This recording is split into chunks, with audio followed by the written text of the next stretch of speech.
इमरान खान का फैसला सुनाने वाला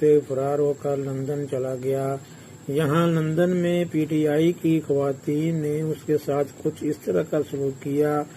आप वीडियो देखें। अगर आपको हमारी वीडियो पसंद आए तो हमारे चैनल को लाइक, शेयर और सब्सक्राइब जरूर करें। शुक्रिया।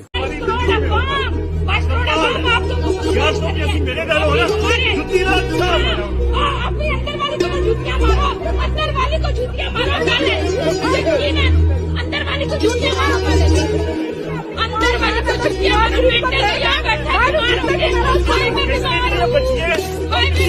मारो,